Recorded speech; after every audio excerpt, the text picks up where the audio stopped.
4 افراد کو قتل کرنے والا خطرناک ڈکیت گینگ پکڑا گیا۔ لوگوں پر اندھا دھند گولیاں برساتے اور پھر بے دردی سے جسموں کے ٹکڑے کر کے دریا میں بہا دیتے تھے۔ یہ ظالم درندے ایسا کیوں کرتے تھے؟ جانیے اس ویڈیو سے۔ آفتاب صاحب یہ بتائیے گا، 4 افراد کو قتل کیا گیا، یہ کوئی دشمنی پر قتل ہوئے یا پھر ڈکیتی مذمت پر؟ 4 لوگوں کا یہ گینگ ہے، شوکت اور شوقی، سجادی، بابر اور شمول۔ یہ کرمنلز ہیں۔ پہلے انہوں نے دشمن داری میں قتل کیے اور قتل کرنے کے بعد یہ اشتہاری ہو گئے۔ اشتہاری ہونے کے بعد پھر انہوں نے اپنے خرچے پورے کرنے کے لیے وارداتیں کرنا شروع کر دیں، اور اس کی میں قتلوں کے حوالے سے بتا دوں، یہ قتل اتنے بہیمانہ اور اتنے ظالمانہ انداز میں کرتے ہیں کہ عام آدمی کی روح کانپ جاتی ہے۔ انہوں نے مرڈر جو چونگ میں کیا، اس بیچارے اشفاق کا صرف یہ قصور تھا کہ اس نے کہا تھا کہ میں تمہاری وارداتیں پولیس کو بتا دوں گا۔ جو وارداتیں کرتے تھے ڈکیتی کی، چوری کی، نقب زنی، اس نے کہا میں پولیس کو بتا دوں گا۔ ان کے ساتھ دشمنی بھی تھی تو اس نے کہا میں پولیس کو بتا دوں گا۔ انہوں نے اس کو اس کے گھر سے اغوا کیا۔ اغوا کرنے کے بعد دریائے راوی کے کنارے لے جا کر اسے قتل کیا اور پھر دریا میں بہا دیا تاکہ کسی قسم کا کوئی ثبوت باقی نہ رہے۔ منڈی فیض آباد ضلع ننکانہ میں انہوں نے جب مرڈر کیا تاکہ دشمنوں پر ان کا خوف طاری ہو جائے۔ چونگ میں انہوں نے ایک اور واردات کے دوران اس شریف آدمی کا قصور یہ تھا کہ جب انہوں نے موٹر سائیکل اس سے چھینی تو اس نے آگے سے مزاحمت کی۔ مزاحمت کرنے پر اس نے انہیں اس جنٹل مین کو سیدھی گولی مار کے مار دیا۔ خطرناک ملزم ہیں اور ہاتھ چھوٹے ہیں، اور ان سے 222 رائفل برآمد ہوئی ہے، 223 رائفل جو برآمد ہوئی، وہ رائفل بھی انہوں نے ایک ڈکیتی کے مقدمے میں چھینی تھی۔ ان سے ٹریکٹرز برآمد ہوئے ہیں، کروڑوں کی دوسری ریکوری ہوئی ہے۔ مزید میں آپ کو بتا دیتا ہوں کہ 2 جو مرڈر ہیں وہ ان کے پکڑے جانے سے پہلے معلوم ہی نہیں تھا کہ انہوں نے کیا، بلائنڈ مرڈر تھے۔ تو یہ کیسے پکڑے گئے؟ کیسے آرگنائز کرائم یونٹ کے ہاتھ لگے لوگ؟ دیکھیں، آرگنائز کرائم یونٹ کا بنیادی طور پہ بیسک جو ڈیوٹی ہے وہ ہینیس کرائمز کو ڈیٹیکٹ کرنا اور ان کو پھر ملزمان کو گرفتار کر کے انویسٹیگیشن کو آگے بڑھانا ہوتا ہے۔ ہمارے پاس ہیومن ریسورسز ہوتے ہیں۔ ہم کسی بھی بندے کو جب ایک گرفتار کرتے ہیں تو اس کا پورا پروفائل تیار کیا جاتا ہے، اس کا CRO چیک کیا جاتا ہے، اس کے فنگر پرنٹ چیک کیے جاتے ہیں۔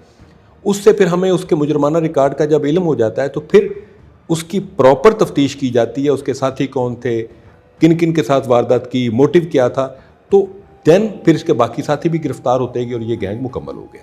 یہ کہاں روح پوش تھا؟ یہ سارے ایک ہی جگہ کے رہنے والے ہیں یا پھر الگ الگ شہروں سے ان کا تعلق ہے؟ مزے کی بات یہ کہ چاروں کے آپس میں برادریاں بھی مختلف ہیں، ان کے علاقے بھی مختلف ہیں۔ ان کو جس چیز نے مشترکہ کیا ہے وہ کرائم نے مشترکہ کیا، کرائم نے ان کو اکٹھا کر دیا۔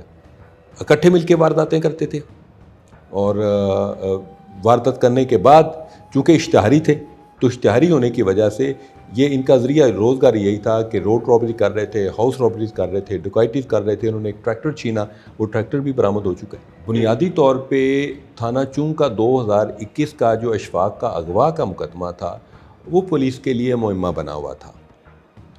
سوال یہ تھا کہ اشفاق جو 21 میں اغوا ہوا ہے اور اب 2024 آ گیا ہے، وہ گیا کدھر؟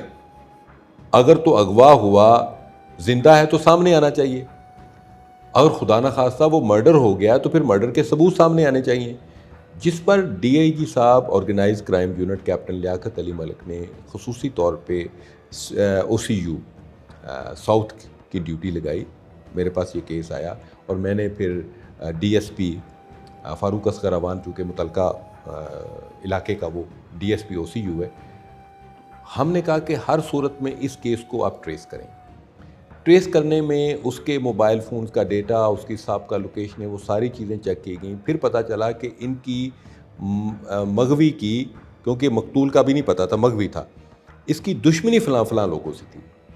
جب ان کو چیک کیا گیا تو اس وقت جائے وقوع پہ لوکیشنیں ان کی تھیں۔ مزید کام کیا گیا، مزید کام کرنے کے بعد پھر یہ سجادی گرفتار ہوا۔ انٹروگیشن ہوئی تو پتہ چلا کہ اس کے ساتھ شوقی بھی تھا، اس کے ساتھ باقی ملزمان بھی تھے. تو اس ایک کیس کی وجہ سے یہ پورا گینگ ڈسکلوز ہو گیا اور ان کی ساری وارداتیں بھی سامنے آ گئیں. اور ایک اور بلائنڈ مرڈر جو چونگ میں انہوں نے کیا تھا موٹر سائیکل چھیننے کے دوران، وہ بھی ان پر شہادتوں کے ساتھ اور ثبوتوں کے ساتھ کلیئر ہو گیا کہ یہ انہوں نے کمٹ کیا تھا. ان ملزمان کے پاس جو اسلحہ ہے، جو جدید اسلحہ آپ لوگوں نے برآمد کیا ہے، وہ کہاں سے آیا؟ ظاہر سی بات ہے غیر قانونی اسلحہ ہوگا ان کے پاس، انہوں نے خریدا کیسے اور ان کو پکڑا کہاں سے؟ یہ کہاں چھپے ہوئے تھے ان 4 قتلوں کے بعد؟ دیکھیے اسلحہ تو یقینی طور پہ ان کا غیر قانونی ہے.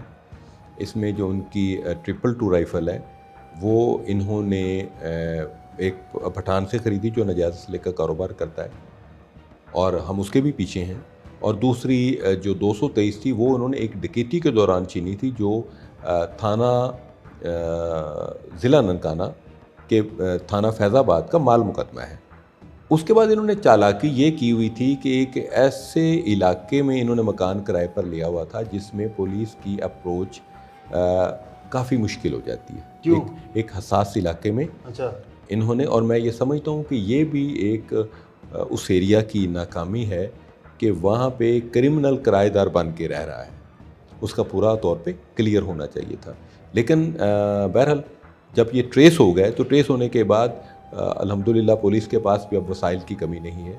تو ہم نے آئی ٹی کے طریقوں سے، جس کی زیادہ تفصیل بتانا میرا خیال ہے مناسب اس لیے نہیں ہے کہ پولیس کے پروفیشنل ٹیکٹکس ہیں، تو ہم نے آرٹیفیشل انٹیلیجنس کے وہ طریقے استعمال کرتے ہوئے اور کمیونیکیشن کے طریقوں کو استعمال کرتے ہوئے ان کو وہاں سے بھی باہر آنے پر مجبور کیا اور پھر ان کو گرفتار کیا.